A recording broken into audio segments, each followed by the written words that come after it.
মার্কিন president Donald Trump ৪ জানুয়ারি যে অভিবাসী কল্যাণ সহায়তা গ্রহণকারী দেশগুলোর তালিকা প্রকাশ করেছেন তা নতুন করে আলোচনার জন্ম দিয়েছে।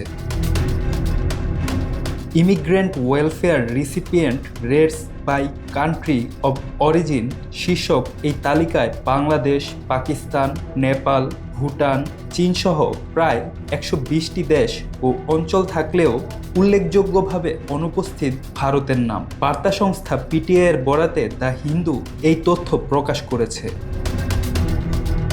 ট্রুথ সোশ্যালে পোস্ট করা চার্টে দেখা যায় যুক্তরাষ্ট্রে বসবাসরত বিভিন্ন দেশের অভিবাসী পরিবারগুলোর কত শতাংশ সরকারি কল্যাণ ও সহায়তা সুবিধা গ্রহণ করে তা দেশভিত্তিকভাবে তুলে ধরা হয়েছে।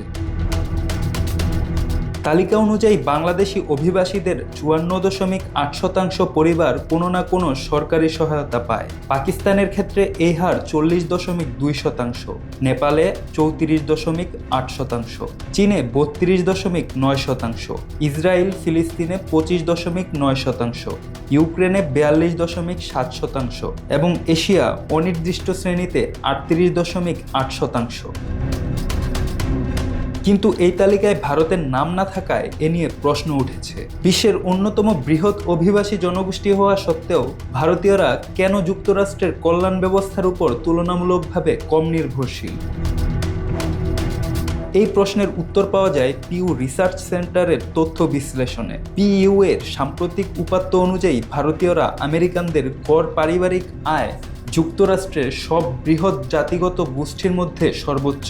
২০২৩ সালে ভারতীয়দের নেতৃত্বাধীন পরিবারগুলোর বার্ষিক গড় আয় ছিল $১,৫১,২০০, যেখানে সমগ্র এশীয় নেতৃত্বাধীন পরিবারের গড় আয় ছিল $১,০৫,৬০০। আরও গুরুত্বপূর্ণ হলো অভিবাসী ভারতীয় পরিবারগুলোর আয় যুক্তরাষ্ট্রে জন্ম নেওয়া ভারতীয়দের চেয়েও বেশি। অভিবাসী ভারতীয় পরিবারের প্রধানদের গড় আয় ছিল $১,৫৬,০০০। বিপরীতে যুক্তরাষ্ট্রে জন্ম নেওয়া ভারতীয় পরিবারের প্রধানদের আয় ছিল $১,২০,২০০। এটি স্পষ্ট করে যে উচ্চ দক্ষ ও পেশাভিত্তিক অভিবাসনের মাধ্যমেই মূলত ভারতীয়রা যুক্তরাষ্ট্রে প্রবেশ করছেন।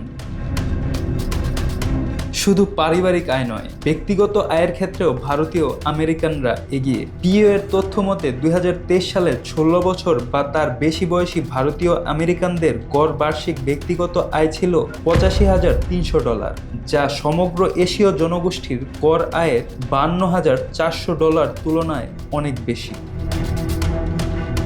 এই আয় বৈষম্য সরাসরি প্রভাব ফেলেছে সরকারি কল্যাণ সুবিধা গ্রহণের হারে। যুক্তরাষ্ট্রে সাধারণত খাদ্য সহায়তা, মেডিকেড, হাউজিং ভাউচার বা নগদ সহায়তা কর্মসূচি এসব সুবিধা পেতে নির্দিষ্ট আয়ের সীমার নিচে থাকতে হয়। ভারতীয় আমেরিকানদের বড় একটি অংশ এই সীমার অনেক উপরে অবস্থান করায় তারা তালিকায় কার্যত অনুপস্থিত।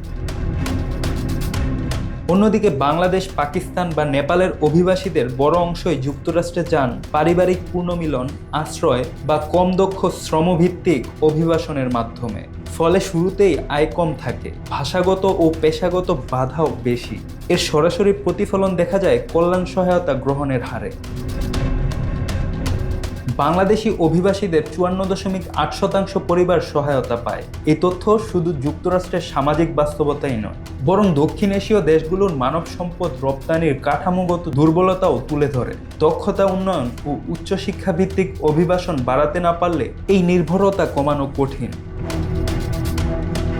বিশ্লেষকদের মতে ট্রাম্পের প্রকাশিত এই তালিকা কেবল পরিসংখ্যান নয়, এর মধ্যে রাজনৈতিক বার্তাও নিহিত। অভিবাসন বিরোধী বক্তব্যে পরিচিত ট্রাম্প প্রশাসন দীর্ঘদিন ধরেই কল্যাণ নির্ভর অভিবাসনকে সমালোচনা করে আসছে। ভারতীয়দের তালিকার বাইরে থাকা যুক্তরাষ্ট্র ভারত সম্পর্কের কৌশলগত গুরুত্ব এবং মডেল মাইনরিটি ধারণাকে আরও শক্তিশালী করে। Bangla affairs news desk.